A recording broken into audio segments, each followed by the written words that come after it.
Hello, people. Welcome to Chorkor Millionaire. I promised you I was going to come your way with a big interview discussing matters in the student visa program area there and everything about immigration. And there is an expert here from Halp to help me do this. Welcome to Chorkor Millionaire. Matt is the CEO of Halp. Matt, welcome to Chorkor Millionaire. Thank you so much for having me. Yeah.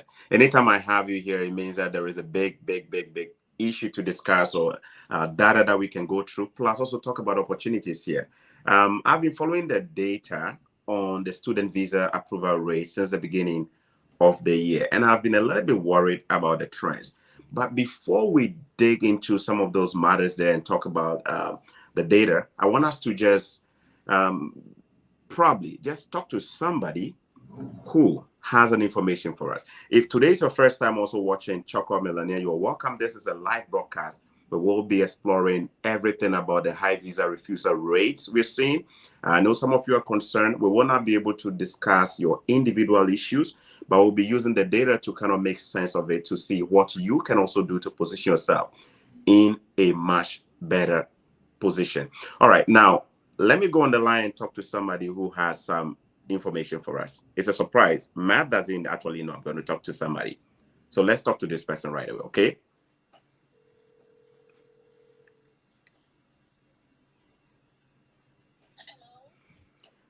Hello, my sister. How are you? Hi, I'm good. How are you? I'm doing very fine. You are live on my channel right now. Oh, okay, interesting. Where is your location in Canada? I'm in Toronto, downtown Toronto. Downtown Toronto. Beautiful. Yeah. I have a lot of people watching right now, and I also have the CEO of Halp also watching right now. So it looks like Wow. you and Halp have been cooking some things in the background. Do you want to tell us a bit about that? Yes, yes. First of all, I want to say a big thank you to Halp. I'm really grateful for everything you've done for me. My name is Rosie. I don't know if you can identify who exactly I am because you have a lot of people, but I'm an international student in Toronto. I already did a 1 year program, and in 1 year, I only was eligible to 1 year postgraduate work permit. But I have my family here with me, and they came just a few months ago, and I wanted to do a second program, which is going to give me more years of stay, and my family will also be able to stay for longer. So with this time around, I wanted a master's program, but I got in touch with Chorkor, and after then, I was really getting depressed because I got two programs, one in BC and one in Northern Ontario, but it was very expensive. For a 1 year MBA, one was 49,000 and one was 42,000 for MBA program, which was really expensive. So I told Chorkor about my problem, and he linked me up to Halp, and they were really kind to me. Within a week, I was able to get admission in a school in downtown Toronto, which was less than I would have paid in any other school. And the funny thing is, I wanted a specialized MBA. I couldn't get it at the other schools, but this school is giving me not just an MBA, but a specialized MBA in financial analytics, which is a very good program. So I'm really happy with my new school, which I'm starting on the 26th of August. I'm very grateful for your help. I really appreciate everything you've done for me. I just want to say thank you. Wow, you're welcome. I'm happy to know that you saved yourself a lot of money there. So you actually got accepted into a school in British Columbia and another Yes. school in Northern Ontario. Yes. And you were going to do a master's, correct? Yes. And this would Master's have been program. your second program because you just finished your first year in Canada, but you're looking to do another program so you can get a 3 years postgraduate work permit. Yes. And the schools you got in BC and Northern Ontario were around what, $49,000 for a 1 year program? Yes, 49,000 and 42,000 And for the 42,000. other one. Okay. Yes. So you were frustrated because of tuition. Was the tuition the biggest concern for you? No, and also I was already settled here in downtown. My kids are already schooling here.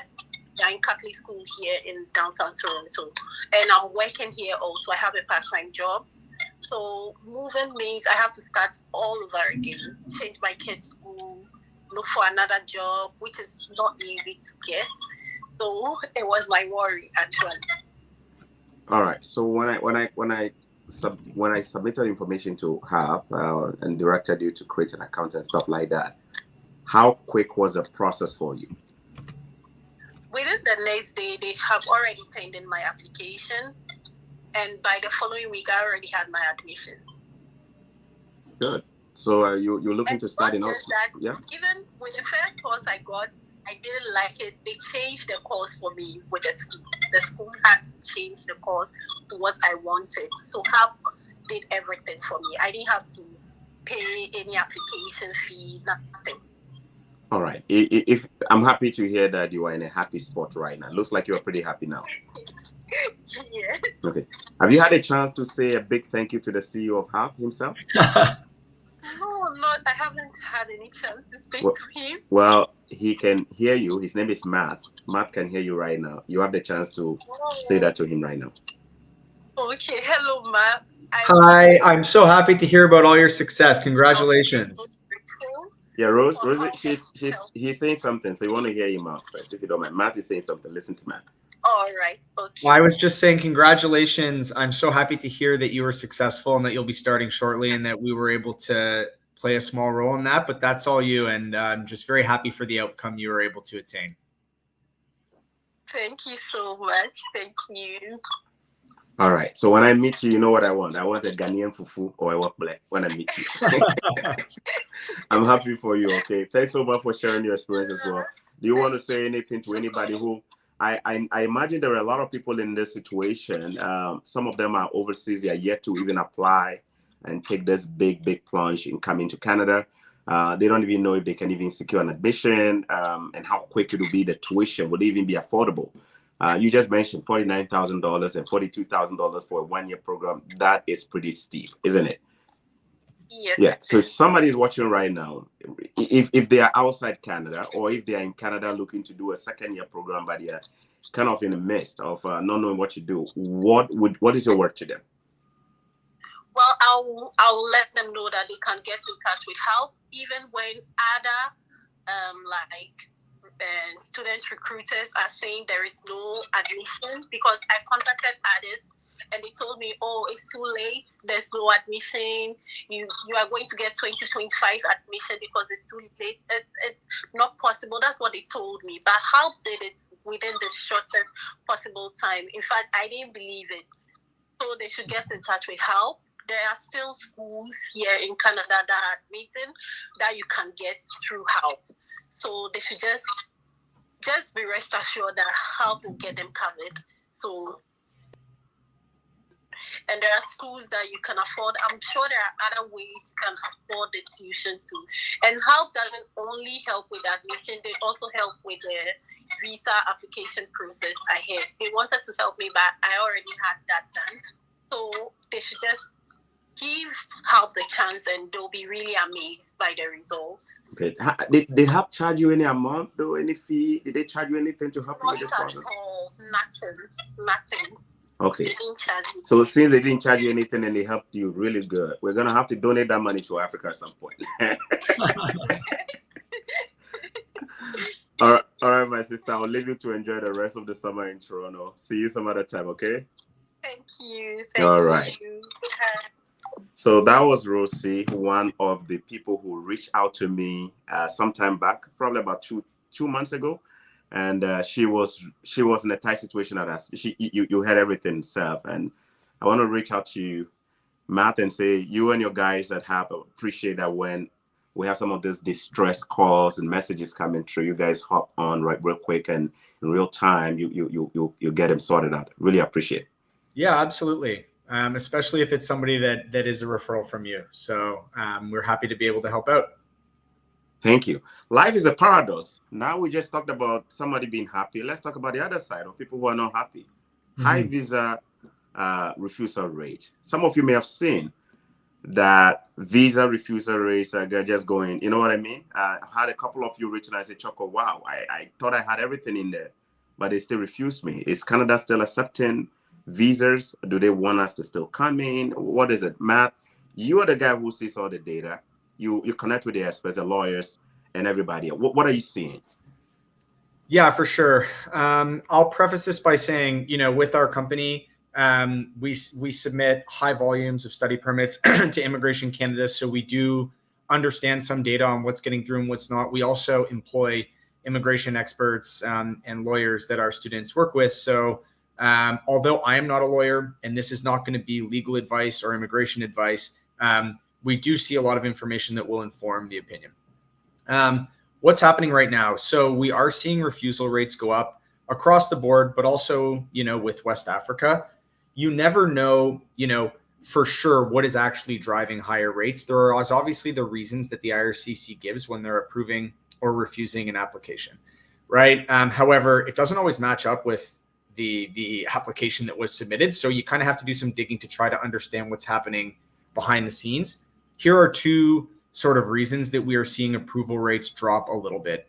One, applicants that are not working with professionals. So a growing number of West African students, and this might be correlated with currency fluctuations or otherwise, choose not to work with immigration lawyers, generally because of cost, but also sometimes there can be, a mistrust there. These are qualified applicants, but they might make a mistake on their application, right? We see a lot of refusal reasons because of using wrong addresses, spelling mistakes, like not being able to show strong enough ties to the home country, just because of the way it was written, not because the actual status of that applicant. And so as the rate of students that are working with professionals drops, so too can the approval rates, right? And not actually always because of any reason other than the application maybe not being in its best, putting its best foot forward when it's submitted.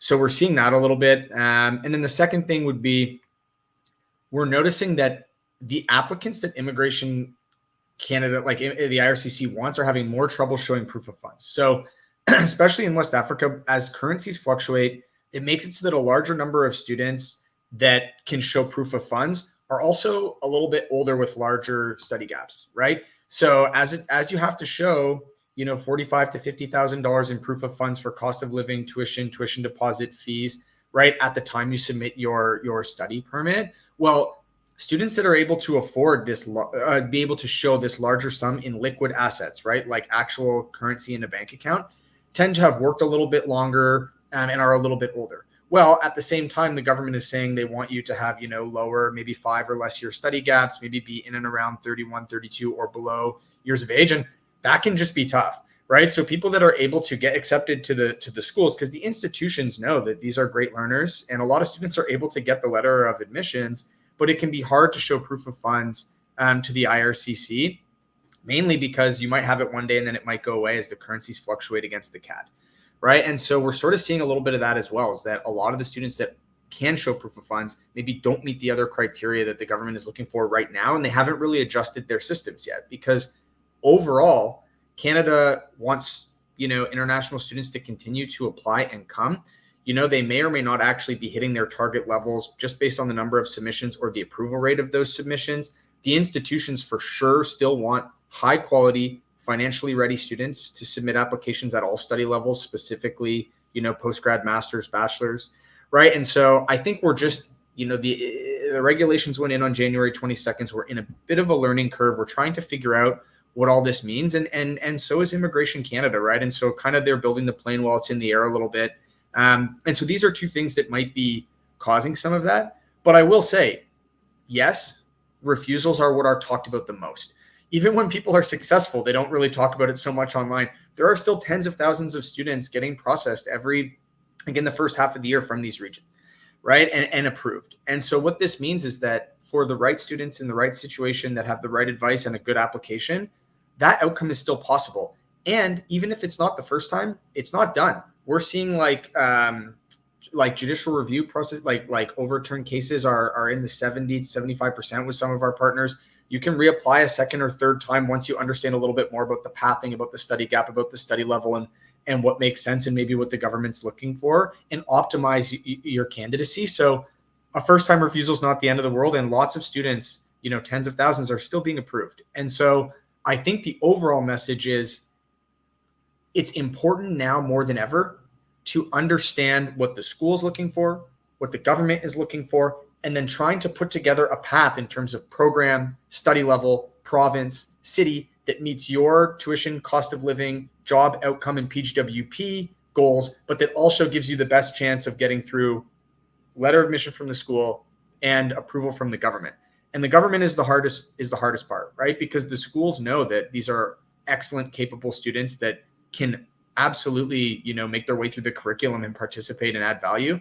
It's just like we have very strict criteria with Immigration Canada on who they are accepting, and that's because there's a lot of demand for these seats.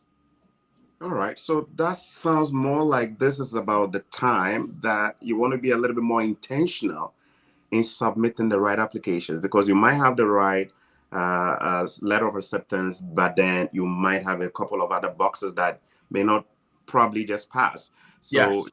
if you're watching this video, this is probably the best time for you to be a little bit more intentional when submitting your applications to come to Canada, because the laws have changed, immigration keeps changing, and like you said, we are still on the learning curve, trying to figure out what exactly the RCC is looking for. Because sometimes when you look at the reasons for the refusal, not only are they generic, but sometimes there is something there that the applicant probably didn't do well. All right, that's exactly it. And it's hard. Like, you can't always understand exactly why, which can be frustrating. Like, they're processing really high volumes of applications, and the government is doing their best, right?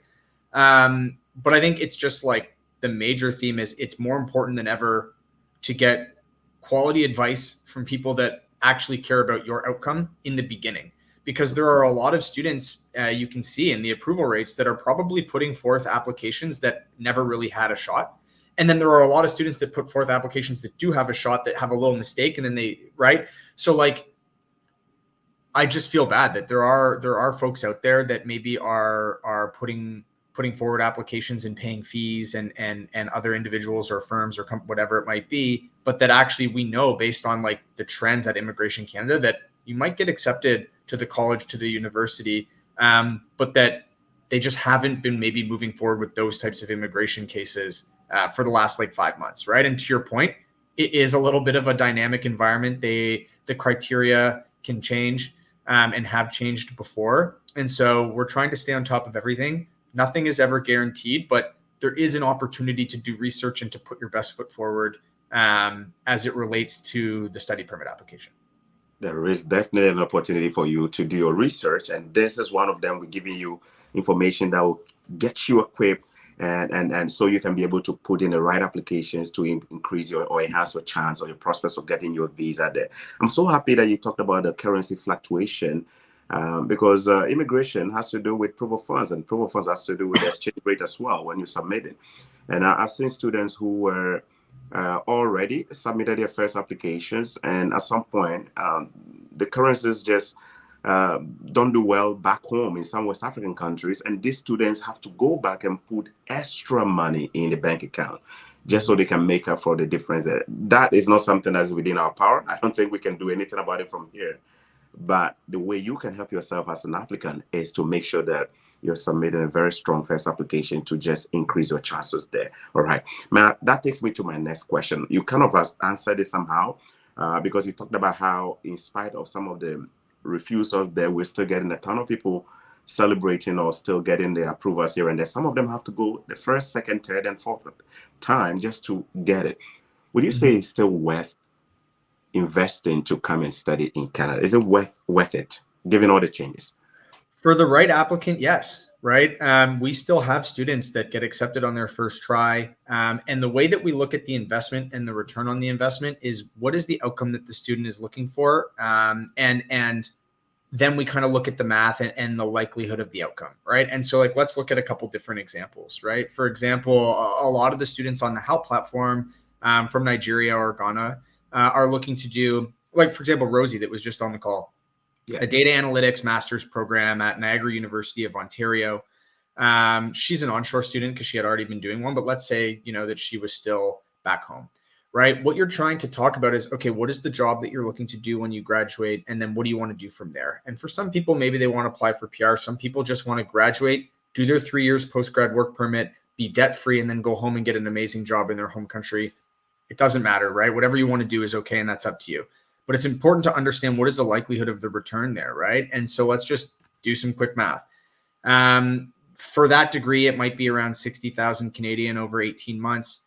A couple things that are really important. Master's programs here as of right now qualify you for 3 years of post-grad work permit, right? The only other way to do that is a 2-year diploma program, 2+ year diploma program, or certificate or bachelor's, whatever that might be. But you have to do like a 2+ year program most of the time to be able to get those extra years. So at the master's level, there are 16, 18-month programs that instantly qualify you for 3 years. They can be a course-based master's.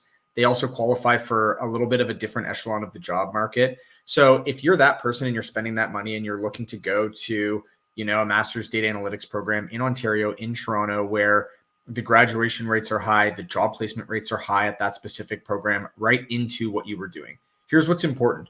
Yes, it's $60,000, but it's not $60,000 up front. It's probably a $5,000 tuition deposit, get the study permit, get here. While you're in school, you're able to work either through co-op or just like any job while you're going through your studies. That still is allowed. And then as you're going, you're recruiting. And so once you're done your 16-month program and you've already been working against the additional tuition payments, maybe you used a loan or some other way to pay for the rest of the tuition. Well, now you have 3 years to work and enter the job market at like the master's level in data analytics. And let's just say you're able to get a job, $65,000, $70,000 Canadian per year. Like you can pay that back in 2.5 years. And then whether you want to apply for PR and you have more points now because you've been doing a job with a master's level degree, or you want to move back home and like jump up, a couple levels in the job market, you're doing that in the same financial position you were in 2 years ago, maybe even a little bit better, but with better experience and a better degree and the opportunity to, expand your career. So in that situation, it's definitely worthwhile for the student to pursue that, right? Because the return on that degree makes sense. And by the way, yes, that is a very financial ROI way to look at a degree. It's also about the experience, the network you build, coming here and like getting Canadian work experience as well. These are all other things like outside of just cost and return that you should evaluate, because education is not just to be based on that. There's a lot of other reasons to pursue it that are great. But like just on the financial basis alone, that outcome exists for tens of thousands of students, right? And so, however, there are other programs and maybe some degree types that don't match, the job market so well, or that might not be, that might cost more than what you're able to earn afterwards. And like, you can talk about those with your coach or with your counselor, or with your immigration lawyer as well, if you're specifically making this on a financial kind of like payback decision. But at the master's level and other levels, depending on what that program is, the province you choose, the city you choose, that localized job market, cost of living and that type of thing, and the work opportunities while you're in the degree, a lot of them, most of them still make financial sense. In Canada overall, although it's getting more expensive, relative to UK, US, Australia, still has generally a better return profile. Not all the time, but like mostly. And that's because, especially at the master's level, it's still one of the only ones where you can work that long just for completing the degree, as of right now. Beautiful. I'm happy that you touched on the 3 years postgraduate work permit for master's degree. Now, for those of you who are not familiar, Canada made an announcement earlier this year that anyone who studies a master's degree in a designated learning institution, in other words, a school that is allowed to run those kind of programs to bring in national students and all of that, if you study a master's here, you are eligible to get a 3 years postgraduate work permit, which is very critical. Because most of us, when we come here as international students, we don't want to just study and rush back home. We want to get a work experience. We want to work here and then, build ourselves up professionally even before returning home. And some who may choose to also stay, right? So the postgraduate work permit is an important lifeline for a student's transition when it comes to graduating from school. Now, it used to be the case until this year that if you did a 1 year master's degree, you were only eligible for a 1 year postgraduate work permit, which is not, you cannot extend it, right?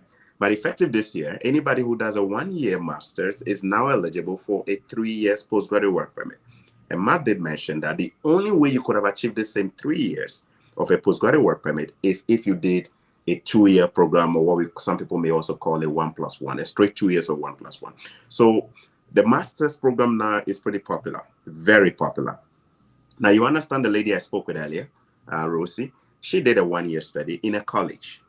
She did it in a college, right? But she realized that if she applies for the postgraduate work permit, she was only going to be getting a 1-year postgraduate work permit, which might not be enough time for her to get a permanent residency or even settle the family properly. So she decided to go back to school and do a second program, right? This time around, she decided to do a master's, right? And this is where Halp came in and helped her out. And you can see Halp did not just help her to get an admission. Even when she said, you know what, I don't think I like this program that the school offered me. I want it changed.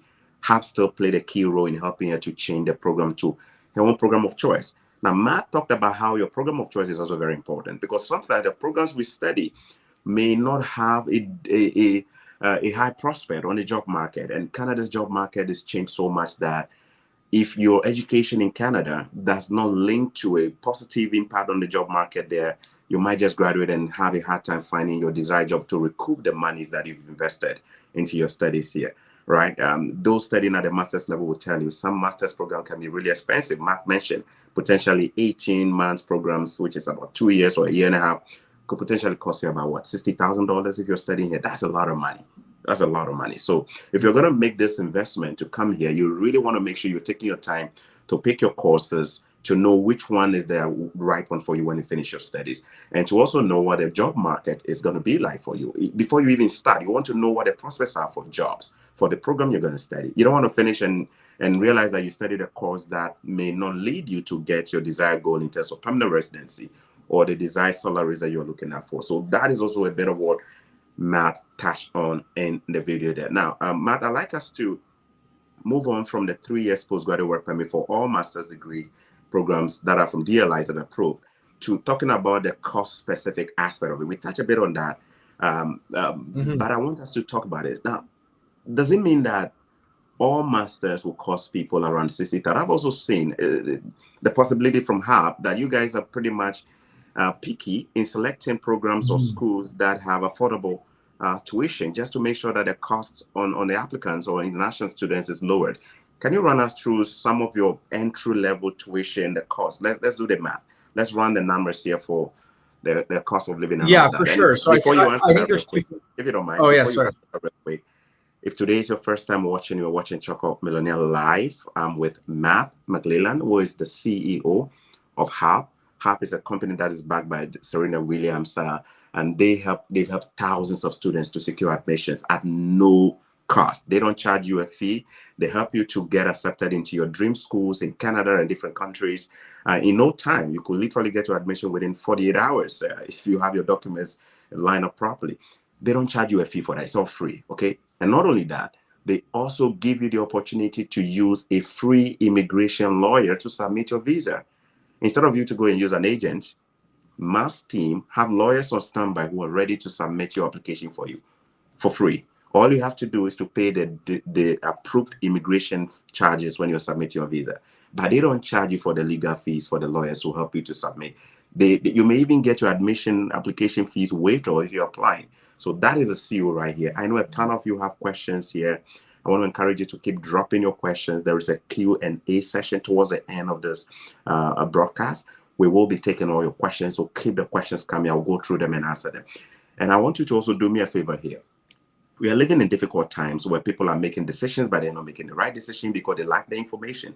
They don't even know some of these opportunities, such as Halp's services are available. They don't know about it. I like you to support this platform by one, smashing the like button. I want you to destroy the like button right now if you have it. Just look on your phone, click that like button, keep smashing it, and I can see when you do it. We have about 90 of you right now who have smashed the like button. Now we have 93.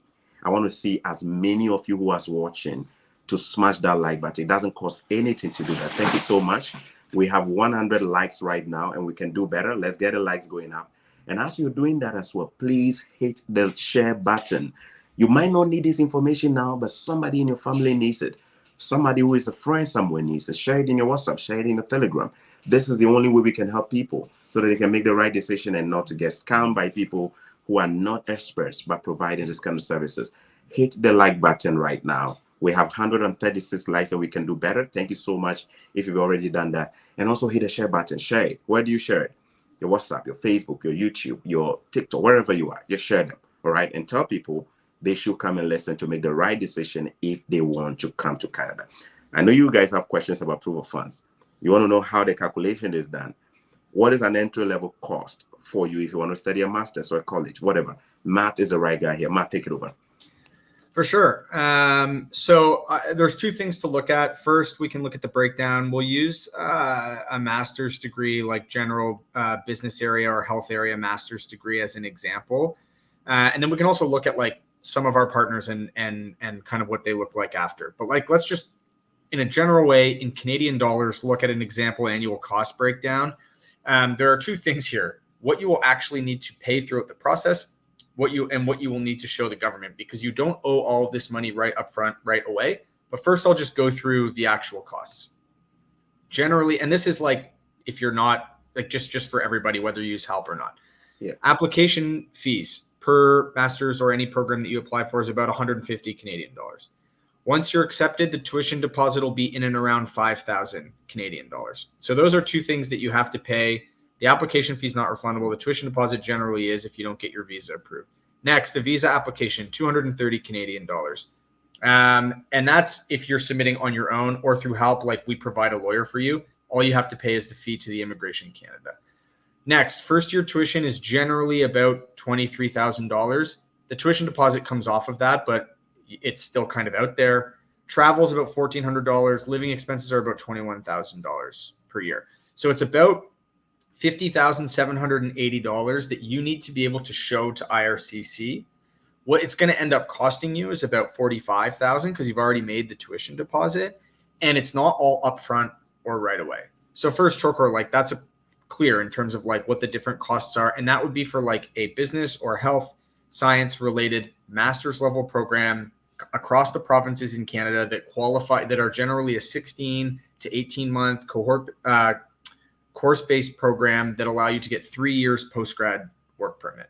I can go through them again, but I just want to know if that is clear. Yeah, that is clear. Yeah. Awesome. And so that's generally what the cost profile is. And that's when we talk about proof of funds, like that's generally the number one reason for the refusal is you do not have, you're not showing in your study permit application adequate liquid assets that equal that $50,000 Canadian mark. So liquid assets, that is like actual currency, not like, you know, the deed of a house or that type of thing. Although you can kind of put together the application however you'd like to, but I mean, to have the best chance of approval, generally speaking. And so how this actually works is you pay the application fee through, and then you get accepted. A lot of times Halp gets that waived. Up next, once you get your conditional letter of acceptance from the program, you then make a tuition deposit. That basically reserves your seat. You also show that to the government as part of the study permit application. $5,000 there is about the minimum. If you are actually able to pay more of the first year tuition costs there, it lends more to your financial readiness, and the government will look upon that favorably. But that you also have to pay up front. At this point, you then work with the lawyer to submit the visa application. The lawyer's on us. Generally, that costs about $2,000 if you're doing it on your own. Or sorry, like with a lawyer that's not paid for by Halp, you just pay the $230 submission to the IRCC. Then we're waiting. So we've put your best case forward. We've shown strong ties to home country. We've shown the proof of funds to cover the rest of it, and you get accepted. Once you're accepted and you already have your plane ticket booked as part of the study permit process, you fly to campus and you start your degree. And then generally, a lot of the programs that we recommend allow you to pay in installments. So you don't actually owe the remaining like $18,000 of tuition right up front. It's actually over time. And so by that time, maybe you've secured a loan, or maybe you have a job in Canada, or you have some extra savings or some combination of those things. And that's what you do to make the rest of the payments. The money that you used in the bank account to show proof of funds doesn't have to be what you actually end up using to pay the school, right? It might be, and that's totally fine, but it's just about showing the government that exists liquid. And then once you are approved, there are other sources of finances, but I want to be very clear. We cannot get people loans before they got a study permit. You cannot use a loan to show proof of funds. They're very strict. And I'm not saying that that's right or wrong. I'm just saying we live in the rules set by Immigration Canada, and those sources of funds don't count, right, to show proof of funds for financial readiness. And so you might be able to get a loan or a scholarship or a bursary or a job or whatever it is afterwards, but specifically for the study permit. And when we talk about the cost breakdown and proof of funds, these are just the realities. And it is, yes, it sucks. And it sounds like a lot of money, especially to show when you don't even have to use that to pay. But that's the way that they've set it up. And it's like the reason that we won't put students forward, even though you can get accepted to the school, is just because there are so much demand to come to Canada from all sorts of countries all over the world that if we know you don't have the best possible chance of getting that study permit approved, we'll just be honest with you about that up front, because you'll waste time and money. Like I mentioned, application fees, immigration, study permit fees, right? You have to pay the tuition deposit, even though that gets refunded to you if you're unsuccessful. And yes, you get multiple tries at it in different things, but we kind of understand what they're looking for. And so we're just going to try to be very real with you about the realities of your candidacy for the study permit. But anyways, that's the cost breakdown and sort of how that works.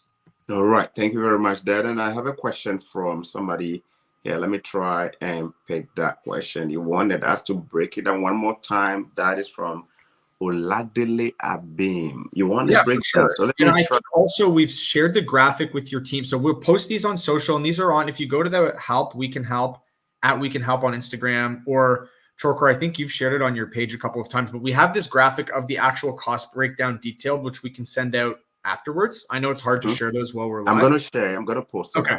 videos. Yeah. I'll still go through it one more time. So this is an example annual cost breakdown in Canadian dollars of a master's degree. Yeah. So the application fee is $150. The tuition deposit will be at least 5,000 Canadian dollars. Can you hold on there right now if you don't mind? Let me just elaborate. So to apply to a school, you need to pay an application fee. Sometimes some schools will charge you about $100 to apply to the program for them to accept you. Sometimes it's about $150. To be on the safer side, he's using $150 just so you know that you need to budget that application fee to apply to the school. That is the application fee he talked about. All right. Mm-hmm.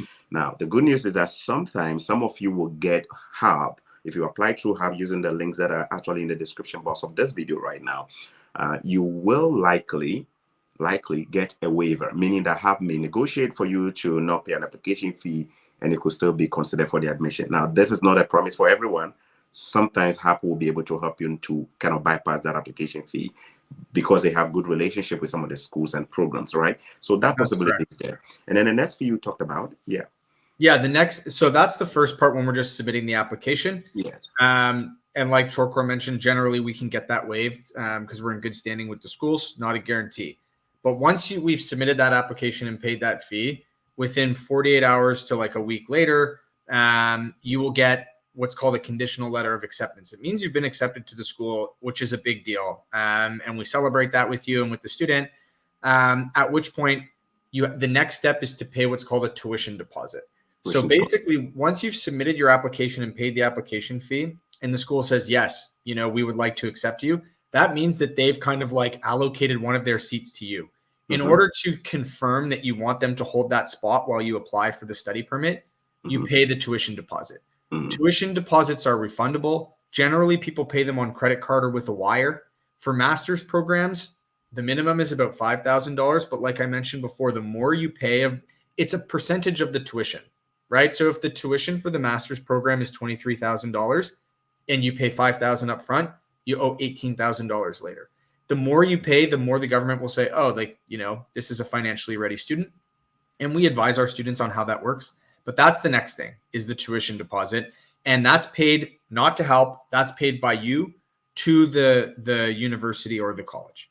Okay. And then at that point, you get what's called, it goes from a conditional letter of acceptance to a letter of acceptance, the official letter that shows you have a spot in that master's program at that university for the whatever intake it is, September or January. If we were talking about right now, probably January, which means your spot's reserved. And that is the document that you use in your study permit application. So I'll stop there. Chorkor, is there anything else I should talk about on that? I want you to pay attention to the terms he used. Conditional letter of acceptance or offer. to the actual letter of acceptance. Some of you have received letters of acceptance from schools, but you are not able to tell that this is a conditional offer. With a conditional offer, it means that you've been accepted, but there are some conditions you need to meet first. Sometimes the conditional offer may not include the other pages that you need to show the IRCC, such as what? The program information page. Some schools will just give you, congratulations, you've been accepted, blah, blah, blah. This is the tuition, this is your starting date, and you have a tuition deposit to make by this time. But it doesn't have a page 2 or page 3 or page 4, that extra number of pages that you need, which will have the school's designated learning institution number, their address, and all of that. Some of you will not have it, but then you're already excited and you want to use it to apply for the visa. Well, if you use that, the chances are that you may get a negative outcome because your offer has not been firmed by the school. You understand that? The conditional offer may tell you or give you directions on some things you need to do. For example, pay a tuition deposit of $2,000, $3,000, $4,000, $5,000 by this deadline. If you don't meet that requirement and you go ahead to use it, you could potentially have a negative decision from the IRCC. So I want you to take a look at your admission letters and see whether it has conditions attached to it and whether it has all the pages, including the program information page, which captures so much about the program itself and also the institution's information as well. If you don't have it, most likely you are missing something very important. That is an area that I want you to really pay attention to. And he also mentioned that when you do meet those conditions, such as paying your tuition deposit, it counts positively towards you because the IRC has a way of viewing that to show that this person is financially more ready. Remember, you're not losing that money. It will be counted as a credit to your student account when you start your school. What happens if your visa is also refused? You stand a chance of getting a refund based on the school's refund policy. You could apply for a refund if you do not want to continue your visa application in the future. All right, Mark, over to you.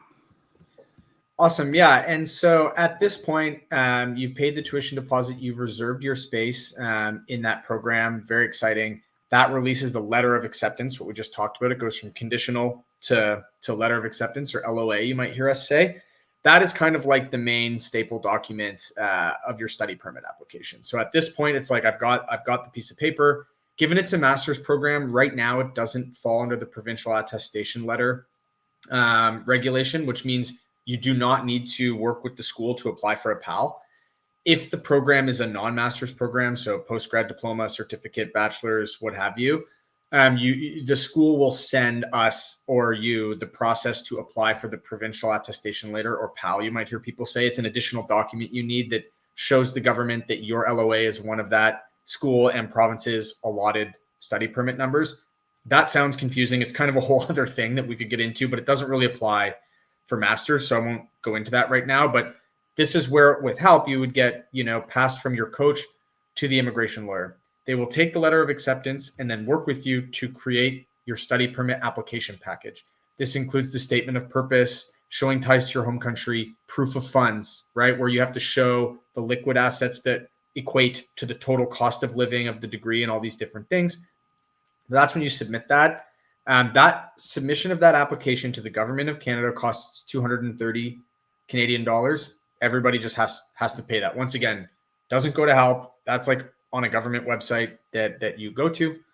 So that's the cost of that. The rest of the first year tuition, once you are successful, ends up being the additional $18,000. So you've paid $5,000 on the deposit, $18,000 remains. So tuition is generally about $23,000. Like I mentioned, most of the schools, especially the ones that we work with, allow you to pay in installments. So you're not just going to instantly owe another $18,000. Usually they happen like every 3 months throughout, your degree. For example, it's different with every school. The travel, it's about $1,400 to get the plane tickets booked. And then the living expenses throughout that 16 to 18 months, that's housing, food, commuting, all these different types of things. It's about $21,000. And so just in a quick summary, $150 Canadian application fee, $5,000 tuition deposit, $230 Canadian dollar visa application fee, $23,000 first year tuition, although you've already paid $5,000 in the deposit, $1,400 travel expenses, and $21,000 living expenses. So that total cost, regardless of what you need to show the government, just the total cost probably of that master's program will be around assuming that, and this is just for the first year, Yeah. would be about $50,780. And we have this graphic that we will share with you and send with you. I know I'm probably being confusing if you're trying to write notes, but that's kind of the realities of what it is, and what you will have to show the government that you're able to pay, regardless of if we get scholarships and loans and everything later on. You just got to be able to show that. Beautiful.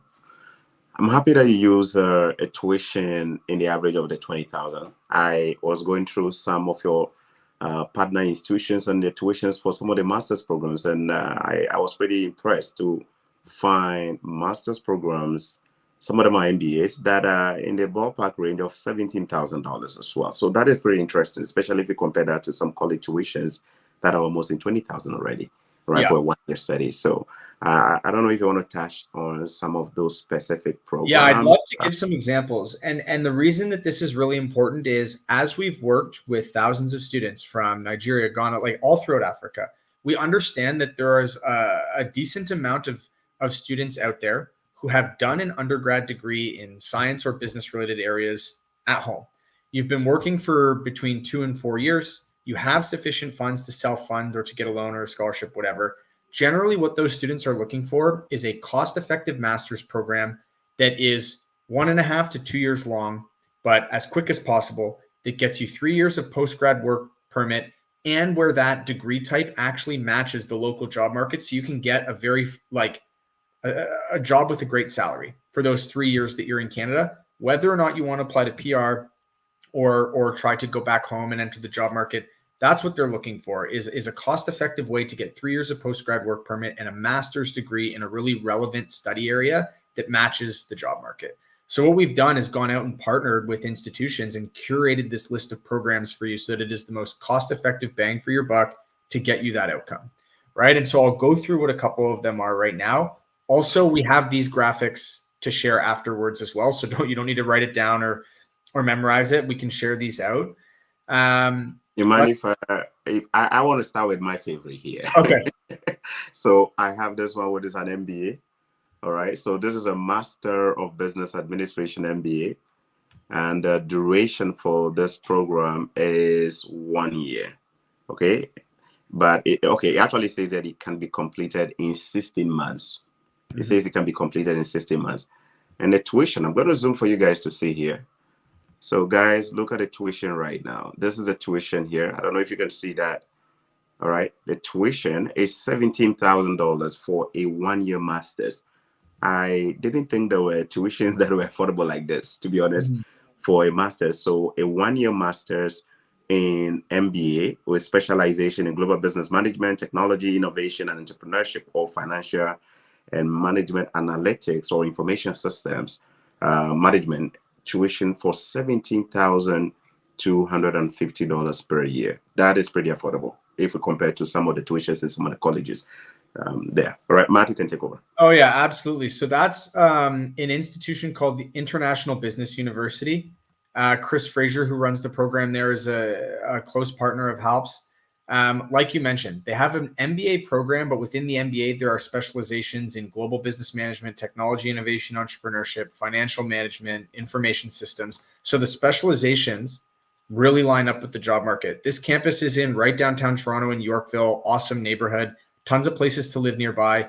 Yeah, cost of living in Toronto is a little bit more expensive than the rest of the country. However, there is more opportunity in the city than there are in some of those rural places for jobs that specifically match to what this institution is training you for. The tuition is $17,250 per year, eligible for 3-year PGWP. If you accelerate the pace of which you do the courses, you can be done in 16 months and instantly recruiting for jobs. Right now, they are currently open for the January and spring intakes, which is May. If you're a student that's already in Canada looking to transfer, September might be open as well, but probably not. That's 2 weeks away. So if somebody is in Canada and they want to transfer, you can potentially help. Yeah, because that's a study permit extension, and generally it's a little bit quicker, and we can move a little bit faster there. If you're a student that doesn't have a study permit right now, the processing for the study permit alone will be like 8 to 10 weeks. So like we should just wait and apply for January, which is all good. If you're not in Canada. Okay. Yeah. Or if you're, or you could be in Canada but still not have your study permit, right? Like maybe you're visiting or whatever.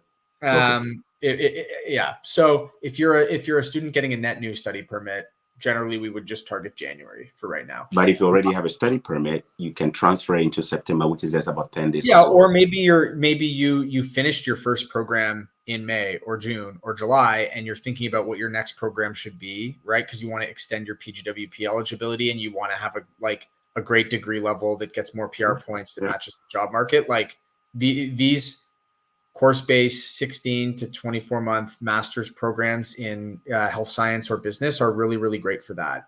And there are a ton of options across the provinces. Mm-hmm. Good. Thank you. So that's International Business University, which is a strong partner of ours. Should I highlight a couple others, or should we post them after? What I'm gonna do is to post all the graphics here, because these are pretty interesting numbers here. Yeah. Guys, you remember at the beginning there, Rosie, who called, said she got accepted into some schools. The tuition was $42,000 for a program. Another one was $49,000. And then she said she saved herself a lot of money by going through Halp. All right. These are some of the numbers we're talking about here. Masters can be expensive, especially if you don't have a scholarship. It can be a little bit expensive, but it also depends on the schools you choose. Remember, all these schools that we're talking about in this video, or Halp works with, they are all designated learning institutions that are PGWP approved, meaning you don't have to worry about, will I get my postgraduate work permit? Is it a private college? Is it private this? Is it that? Is it that? These are all schools that has taken time to make sure that they meet the requirements for postgraduate work permit. So therefore, right from the word go, you know that you have the right schools there. Now, they're also making sure that they are picking programs that have a high demand on the job market. Some of the programs here, the locations where you'll be taking the courses, and the nature of the programs is about the specializations, make it easy for you to have a higher prospects on the market. That's it. Let me talk about this one, which is also one of my favorites here. So this is a Master of Science in Finance, right, from Niagara University. And I'm going to read the tuition. The tuition for this program is $20,000 per year. And the duration or program highlights here, it says that you are eligible for a postgraduate work permit of 3 years. You are also going to do this program for 1 year. So it's a 1 year program plus flexible schedule, meaning you can, I like the flexible schedule. Some programs are all over the place. Let me talk about this, guys. There are students here who wish they can work to support themselves, but they can't because of the design of the curriculum or the programs, all right, the schedule. They have classes in the morning for maybe 2-3 hours, and then they have a break in between for about 3 more hours. They're doing nothing. And then they have a class in the afternoon to the evening. Now, the rest of the day is all gone. They can't work because it's late, all right? Now, these schools that Halp is working with, most of them have flexible schedule, meaning that you can be able to choose timetables that work for you to allow you to also still work and do your stuff.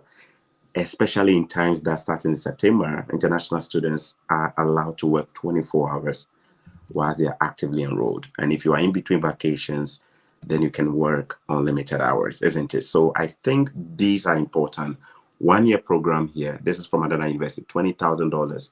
And when you finish, you're eligible for a 3 years postgraduate work permit. You understand? And the timetable here, very flexible, possibly evening. We'll talk about that briefly if you want to. But you can go through the rest that you have there, some of the affordable tuitions that you have there. Mark, if you want to go through some of them.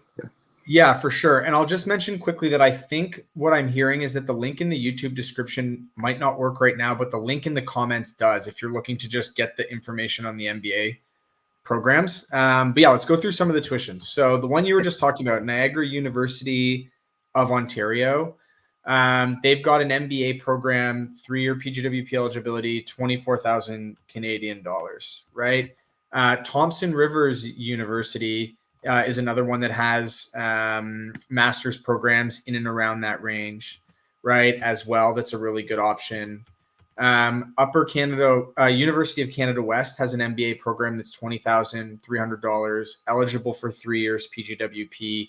Co-ops and internships are available, no application fee. Right now, October, January, and April intakes are still open. Whoa. Right. And they have specialization in business analytics, consulting, entrepreneurship, finance, marketing, HR, right? Like really, really interesting degree to look at if you're kind of in the market. You were just talking about the Masters of Science in Finance, $20,000, right? PGWP eligible.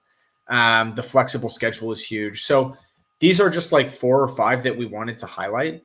There are others that we are able to look at, but these are like really great partners of ours that have designed programs exactly around what the students are looking for in terms of outcome, affordability, path to the job market, time to job market, and where they're located relative to the jobs. And what I was just mentioning, like Upper Canada West, that's on the west coast of Canada. Niagara University and IBU are both like Toronto based.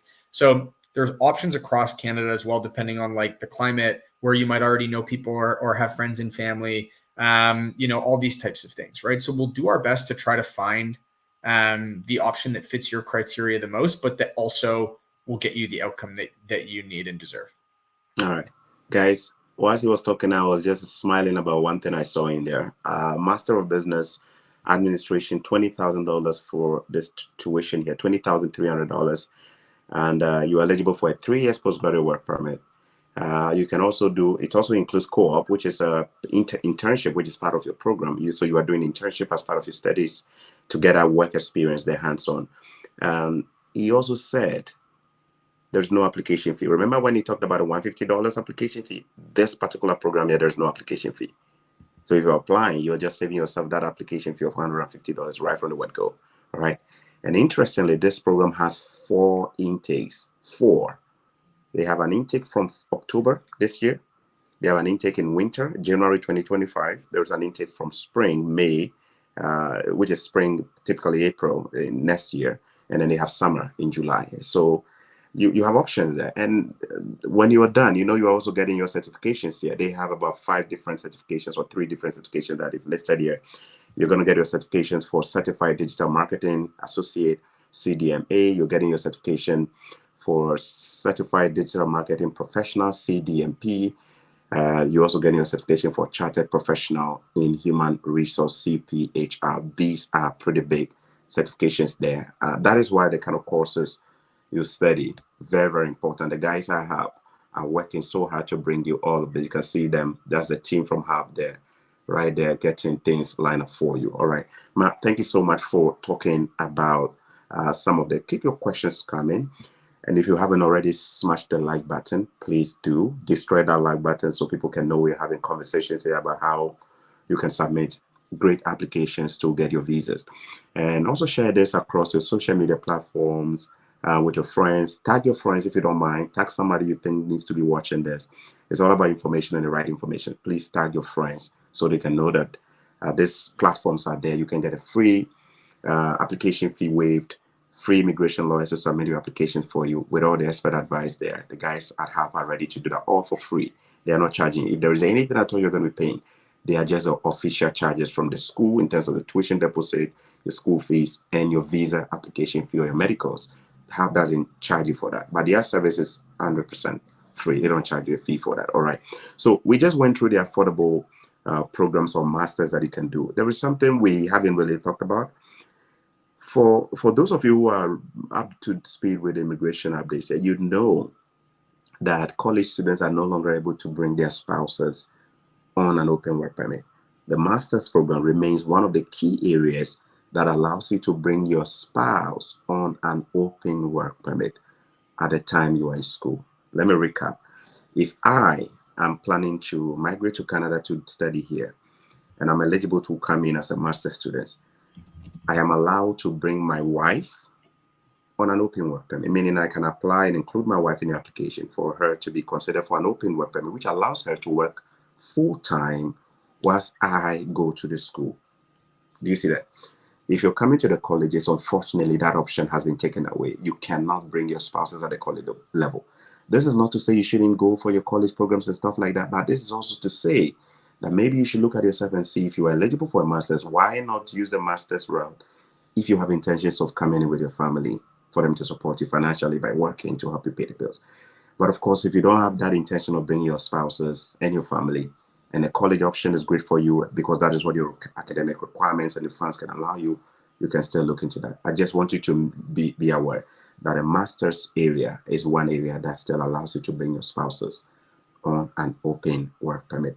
I recommend that you smash the like button right now. We have 216 of you Out of the over 300 of you who are watching right now who have smashed the like button, thank you for doing the button as well. And make sure you are also subscribing as well to get more updates when I do this. Now, the link that I posted in the description box unfortunately seems not to be working. And I know as we are doing this video, some of you are busily trying to register already because you can't wait for this video to end.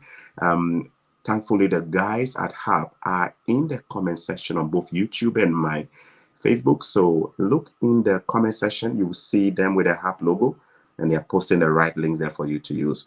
The guys are ready to help you with your applications as well. So go on and apply using the links in the comment section. Remember, I also post the creative or the graphics on the schools, the programs, and all of that to help you make an informed decision as well. All right. Now let's talk about the fifth one, Matt. Some of the perks of using Halp is that not only are you saving yourself all those fees that you pay the agents and the consultants there, but there are a couple of other perks that you get. Matt, you want to dive into those perks for me, please, or benefits? Yeah, absolutely. And I think it's important that, you know, the audience and the Chorkor followers and fans understand, like, since we started working together only like 7 months ago, there's already over 150 students that have had success through applications, through visas, applying to the schools across all these different programs, despite the fact that for 3 months of that time, processing wasn't even happening at the IRCC, right? So we've been able to figure this out. And I want to talk a little bit about what it means to be somebody that this is the right fit for, right? Because I think that there are a lot of awesome applicants out there that will for sure get accepted to the institution, but maybe aren't quite ready yet to meet the Immigration Canada criteria. And that is okay. And it doesn't mean that you shouldn't go forward, and it doesn't mean that you won't ever make it. It just means that let's be realistic about what's happening right now, because it is probably the most dynamic time for the immigration office in sort of the last while, right? And so students that here are some of the things. If you do end up qualifying for Halp, this is kind of probably your most likely scenario. You're an offshore student, which means you don't have a valid study permit, whether you're in Canada or the US. You're applying for a net new study permit. So you're probably applying for January or May intakes. You're probably applying for a master's program. You're able to show about 50,000 Canadian dollars in liquid assets to cover all those costs that we had talked about. You're probably under the age of 31, and you have less than a 5 to 6 year study gap. And if that kind of sounds like you a little bit, as well as the program and the path you're taking aligns, like the education pathway makes sense, right? Like you've been in like business or science before, and you're going for business and science at a higher level. You're not going from a master's to a diploma, right? Like the pathing has to make sense, and you're able to show strong ties to your home country. So maybe, you know, you're not applying for the spousal visa at the exact same time, right? And we can write a statement of purpose that shows that, right? Which is something that they need to see. That makes you, you know, a really strong contender for the service package that we've worked with Chorkor to bring, you know, to his audience. And that would be free immigration counseling from a Halp coach. Halp coaches are based in Canada. They've gone to these schools before. They understand the nuances of the job markets in the different cities, in the different provinces, and then what are the study levels, subjects, and institutions that can help you access those things in the most affordable and quickest way, if that's what you're looking for, or just whatever you might be looking for, right? Once you're successful in being accepted, and we will get some fees reduced, like application fees waived, we will then pair you with an immigration lawyer. That person is going to work with you to build and submit your study permit. Usually that would cost $2,000, but because of our partnership for you, if you qualify, that is free. And the whole goal is to submit the perfect application. We talked at the beginning of this session about how some students might not be putting their best foot forward. And this guarantees that you are, right? Because there is somebody, a lawyer, reviewing it. All the documents are done on the platform so that we know you're submitting it properly, no spelling mistakes, no wrong addresses, nothing like that. So that a perfect application is submitted, which does not guarantee that it gets approved, but it gives you the best chance, right? And then if you're successful, great. And we will figure out the next steps around financing, housing, these types of things. If the visa is refused, we can understand what is the next step, because that's just step number one, and it's an outcome that might happen. Well, do we go into judicial review? Do we reapply with the same DLI or a different one? Do we wait a little bit look at the proof of funds category and try to enhance the application, right? That's where the lawyer and us will help understand what is going on and try to understand what's in your best interest. And if it's like, let's wait a year, process all the refunds and get you everything back in a timely manner so that you can then keep working and then apply in 4 months, 5 months, 6 months, whatever it might be, right? And that whole service package is available when you sign up through Chorkor's link for Halp to apply for these programs for the upcoming intakes. Beautiful. I want us to also talk about some other requirements that makes a candidate an ideal candidate to apply through Halp to get accepted into some of these programs here. Age requirement, I potentially see that some people might not make it based on age. We mentioned that we're also looking to make sure that there is not a significant age gap, right? We've already talked about the study gap. I think like the big thing that, and this isn't the school, this is the government, right? And so generally we're seeing the refusal rate goes way up when you're over 31. And that's mainly because a lot of the students graduate the undergrad in the home country at like 21, 22, 23, like you've been working. They don't want more than a 5-year study gap. And generally when you're at that age, your study gap is beyond that, right? And however, maybe it might not be, and every case is unique, but like we do see a lot of refusals. If the study gap is like 7 years and you're 32 years old, you might just be a better fit for an open work permit for a skill. Like, I don't know. I'm not going to read the government's mind, but it doesn't mean that the school doesn't want you. It doesn't mean that you're not capable. It doesn't mean that you won't get an LOA from the school. It just means that we know the refusal rates are higher. It doesn't even mean it's a guarantee of a refusal. It's just like, that's what the data says. Okay. So if you are over the age of 31, 32, 40 plus, doesn't mean you cannot study in Canada, but it potentially could mean that your refusal rate could be higher. You understand? Especially if there is a gap. You've not been working, you left school a long time ago and all of that. Especially at a time where they're cracking down on a lot of this stuff and they want to make sure it's about education, not immigration only. And so the older people, like, it's just like how they think about it. And I'm not even saying it's right or wrong. I'm not commenting on their process. I don't want to put a student in a situation where they're not having their best chance of success. No. But it doesn't mean that there's no chance. It doesn't mean there's no hope. It doesn't mean you shouldn't go, right, for it. I'm just trying to provide facts. All right. So for these programs that we're talking about right now, is there a specific age target that you have for the ideal? Generally, right now, it's a combination. Like under the age of 31, less than 5 years since your last degree was completed, whether that be a bachelor's, an undergrad, whatever. Under 5 years since you graduated from that program, and under 31 overall. All right. Thank you very much. Appreciate it. Okay, so that answers your question right there. Let me just get rid of this spam right here. All right, that was a spam. Thank you. Okay. Yeah, if you spam my live broadcast, you know what happens. You get blocked right away. So thank you. Now let's talk about the Q&A session now, guys. I know you guys have a ton of questions. We're trying to catch some of them already. This is a time for Q&A, question and answer time. Matt is ready to take all your questions. Keep them coming. I will feature them on the screen. Keep your questions coming. And I want you to hit the like button, share, subscribe as well, so that when I go live, you will. If you want Matt to come again, maybe some of you will enjoy talking to the CEO. You have a lot of questions. Maybe some of your questions have not been answered by Halp. This is a good time for you to put it to the CEO. All right. Okay. Now let's see that. Okay. Let me see. So Samson Kayode, what is the age limit for the master's program? Presently, I'm 42 years old and a student. I studied electrical electronics engineering, Bachelor of Engineering. What advice can you give me? So Samson, I wish you mention your career as well. Are you working actively right now?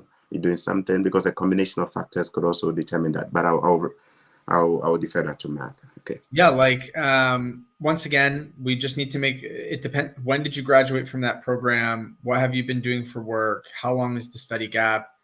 It's not for us to be able to say yes or no that you would get accepted. Like the school for sure would be interested. It's just what we're seeing at the level of government is that at 42, applying for a master's program, they might look really hard into the motivations behind why and that type of thing, right? But my advice would be like still try to get some advice from the coaches or the lawyers, or I'm not sure if you're working with Halp or otherwise, but they'll take a look at your case, and you can always apply on your own. Like, there's no one stopping you from just going for it. I just want to be real about what we're seeing about the refusal rates, especially with age and study gap. All right, thank you. Ayodeji Adesina has this question. What if someone already in Canada who wants to transfer from a public college to the IBU and is probably above the age of 40, but they're already in Canada? They probably if you're already in Canada on a study permit, we can do that for sure. So the age is not a factor at this time, or if you're already no, because the age has more become something we've noticed post like the PAL process coming into effect, like after the first quarter, like April, May. If you're already here and you're on a valid study permit and you're looking to apply for a master's program, like we can for sure look into that, and probably will have a pretty good chance of being successful. Especially with IBU, where we have a great relationship with them and can work with their team to sort of like really look into the case. Great.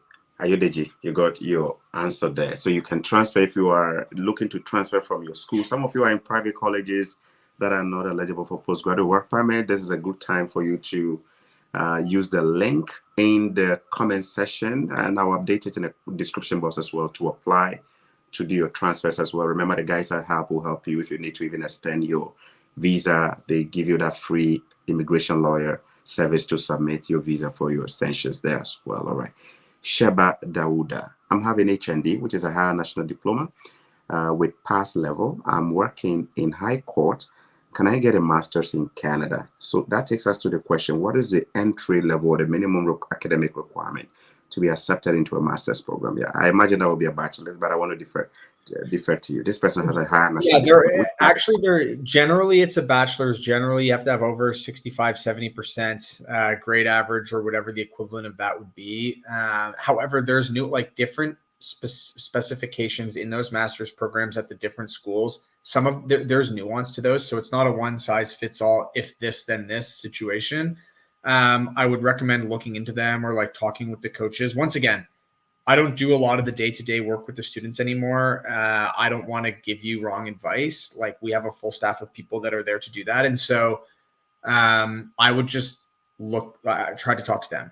But generally speaking, it's you've done a bachelor's or something similar level, and like 65-70% or higher is kind of the academic threshold. Yeah, so although the subject of the bachelor's, like generally the master's degrees are pretty accepting of, like, if it's science, engineering, like anything STEM, business, you can kind of path into that, healthcare, that type of thing, because the value of those programs is there's a lot of different types of backgrounds in the classroom, which is like kind of the point of that.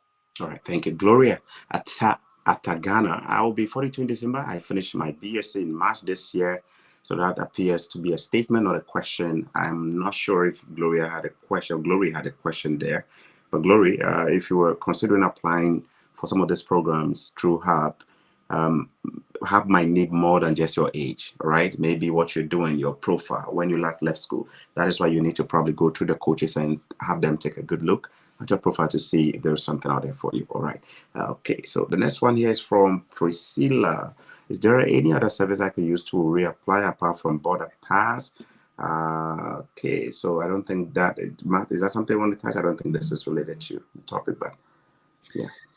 So Border Pass is a company that we work with some of our students. They're excellent at submitting and getting study permits approved. It doesn't, and here's the thing, whether you apply on your own, with a lawyer, with a consultant, with a company, like, yes, the chances can change a little bit, but it's still not a guarantee. If you don't want to work with one of our partners the second time around, you're more than welcome to apply on your own. You can hire your own lawyer. You can pay for your own consultant. It's up to you. We wouldn't provide you a partner that we didn't think gave you the best chance of getting approved. That still doesn't guarantee that it happens. All right. Sandra Gertrude Sean, please, is the IRCC still granting study permits to people who use the old IRCC portal? I imagine the answer is yes. You can use a new portal or you can use a GC key as well. Either way, you can still get your application approved. Mark, did you want to touch on that, or you think? I'm not the best person to ask for that. Okay, I don't want to give the wrong advice. All right. Anna has this question. My bachelor's degree is a double major. and my work experience is predominantly in one of my majors. Can I apply for a master's mainly focus on my other major? Thanks. Yeah. Yeah, you got your answer Yeah. there. So that is a yes. Okay, you can apply focusing on your other major. AC, is there any way to get a funding or scholarship from these schools? Yeah, like for example, Niagara University of Ontario is doing a $2,200 Canadian scholarship for Halp students that get accepted in the next 2 intakes. That's coming out soon. So there are opportunities for us to try to find scholarships, to try to find loans. Once again, it is never a guarantee, and you still have to show 50,000 of your own money for proof of funds to the government. But that we will do our best to try to find opportunities to save you money. And every school has different offers. And usually when you build your portal to apply, they have an area where they talk about bursaries, financial aid, loans, these types of things. So yes, that's out there, but don't assume that it's guaranteed. Thank you. Gloria Ife has this question. I don't have travel experience. Can it affect the chances of getting the study permit? I didn't also have a travel experience at the time I applied, but I still got my visa. So there's more to a study permit application, a strong study permit application, than just a travel experience. You may not have it, but if your other documents speak well for you, I think you're in a good position to go. Yeah. Yep. All right. So Nicholas Danso, I'm an allied health professional, into bracket mental health in Ghana, and I just completed my first degree in public health. How can I be helped? I'm with Ghana Health Services. So yeah, Nicholas is in the health sector. I'm pretty sure we will schedule time in the future and come back with some more opportunities for those in public health and other health. But if you want to touch on that briefly, Matt, that'd be great. Yeah, I'm not sure if what you're asking is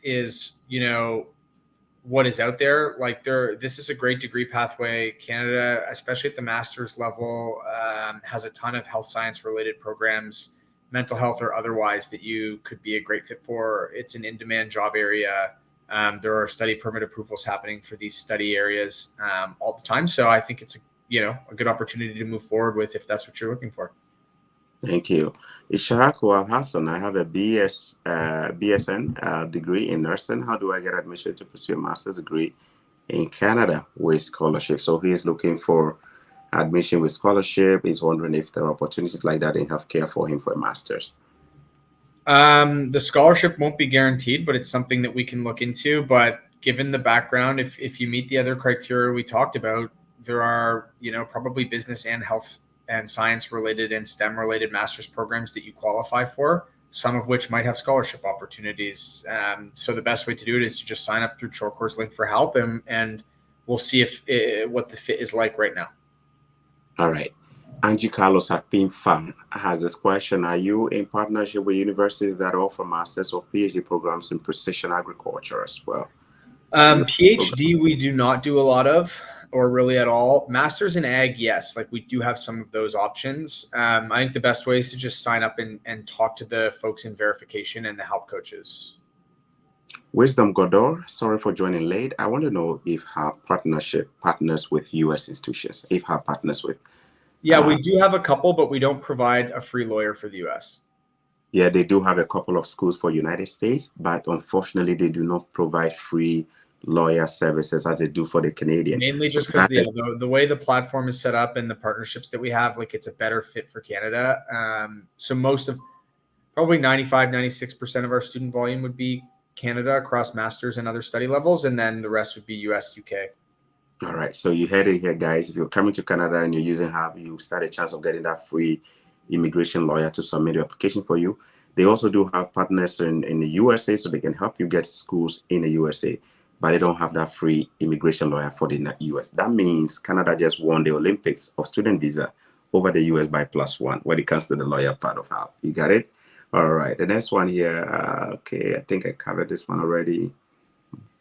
Okay, guys, keep your questions coming and smash the like button there. Subscribe as well. And drop your comments, tag your friends and post them, share this video as well, okay? All right, so I'm taking some of the questions here.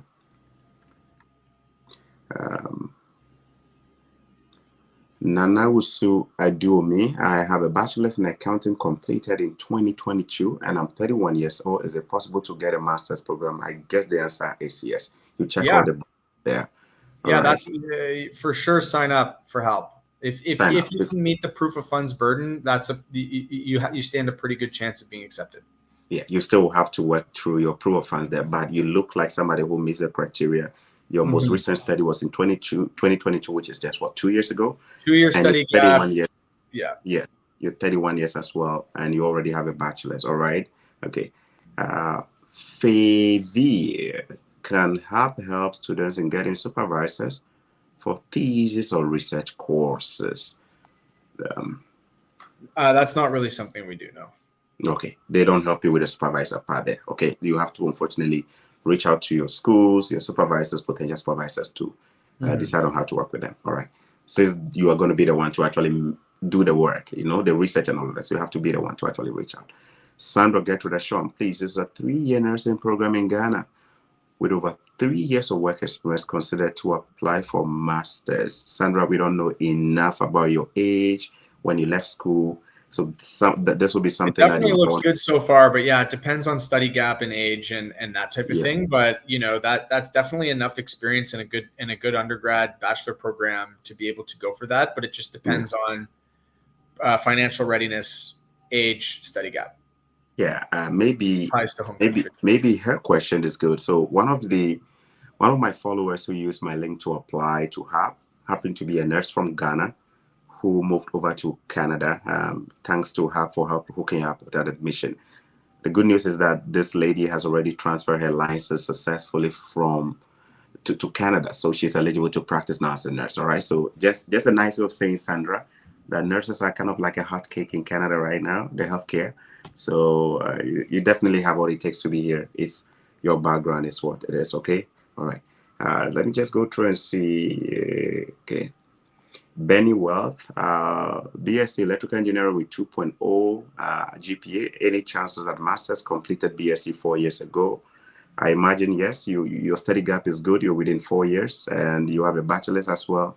So please take the eligibility questionnaire. Complete that eligibility questionnaire by using the link to sign up, and the team at Halp will reach out to you to take a good look at your profile. Okay. All right. So guys, keep the questions coming. I hope we can catch all of them. Matt, how much time do we have before we lose here? So I know 2 to 3 minutes more probably is good. 2 to 3 minutes. Okay. Yeah. All right. Samson.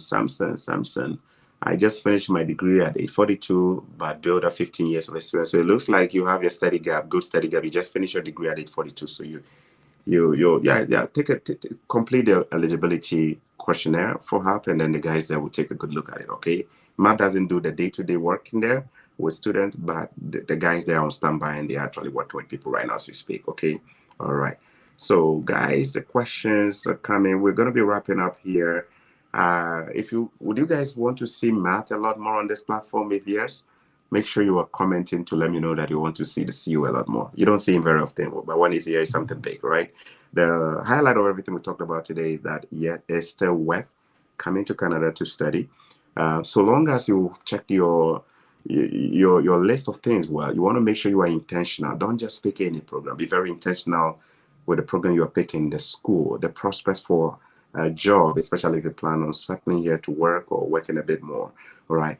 You also want to take out overall cost, because proof of funds is one key area that people or students or applicants are getting denied their student visas. So before you start, make sure that the tuition is something within your budget, and you've taken into account your other fees, such as your visa application fees, your medicals, and your living expenses of almost $21,000. Remember, you also will need to fly into Canada if you already don't live in Canada. You will need to budget for your air travel expenses as well, which could be an additional maybe $1,400 to $2,000 as well. When you put everything together, it could potentially be a ballpark figure of $50,000 for a master's degree here. We also mentioned some of the affordable tuitions that you can get there. Some institutions for. Some of them are as low as $17,000, with potential for you to get some scholarships of $2,200 thereabout. It's not guaranteed for everyone. You have to apply first and be eligible, but you still will need to demonstrate that you have the proof of funds to come to Canada. Halp is also giving you the opportunity to use their free immigration lawyers to submit your visa. As much as they don't guarantee you a visa, they will do their best to help you put in a very strong application, knowing that your chances are high. Now, what if you don't get your visa? Is it the end of it? Does it mean you shouldn't still apply? There are many people who get their visas on the second and third or fourth attempt. There are some who may even have to challenge the decision of the IRCC through a judicial review. If you need that, the lawyers at Halp will be ready to support you or recommend options there for you as well. All right. Yeah. And remember, the master's option, the master's degree option is one area that gives you a 3 years postgraduate work permit, even if you did just a 1 year study. Isn't that amazing? It also is one of the areas that gives you the opportunity to bring your spouses along with you on an open work permit whilst you are in school. And also remember, the master's area or the master's degree program is also one area that gives you the opportunity to apply for your visa without needing a provincial attestation letter, also known as PAL. Any other programs such as your college studies there or programs will require a provincial attestation clearance. Matt, your final words before we wrap up. I think that when we go back and post this, please go through and just try to review the information. Just know that we're doing our best to keep up with Immigration Canada and the institutions to make sure that we always fit your candidacy with what they're looking for and staying on top of that information. Thank you so much for tuning in and listening. Please sign up for Halp if you think you'd be a good fit. And Chorkor, thank you for bringing this opportunity to the folks that were on the live stream and for having me back on. All right, thank you very much. Somebody's asking a question. Please, can I ask a question? Will there be any problem with my Russian diploma? Will it be acceptable to work straight in Canada without any extra exams? So if you're coming from Europe or some other countries and you're worried as to whether your Russian diploma will be accepted, I'm not sure if you're talking about coming to study or coming on an open work permit, if you could clarify that. But if it is studies you want, Halp will definitely take a look at that to see if your credentials is good to go. So complete the eligibility questionnaire as well. If your credentials require translation, some of you are from countries that are non-English speaking. Canada is bilingual, English and French. Some of you may need to translate your credentials to make it easy for the guys at Halp. Matt, am I correct on that? Credential. If your credential we can check in on the credentials. The easiest way to do it is to sign up and start to go through the verification process. If it's open work permit pathway, that's not where we are focused. However, if it's study work permit and you want to know about degree eligibility based on source country of that degree and how that works and like what that means for odds or different things, definitely we can have that conversation. For this specific situation, I'm honestly not sure. It's a better question for the coaches and the lawyers, but there's no reason not to try.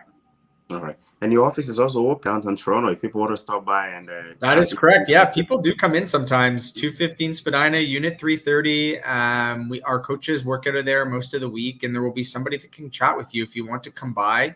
Sign up and message them, or just walk in, and we'd be happy to chat with you about your situation and see if there's any way that we can support. All right. Did you say 250 or 215? 215.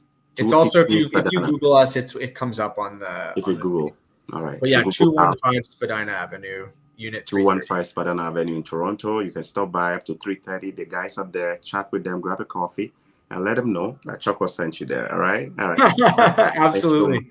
Thanks so much for spending your day with us. We're grateful to have you here. Thank you so much for having me. I'm happy to come back anytime. Thank you. Have a good one. Take care. Bye-bye.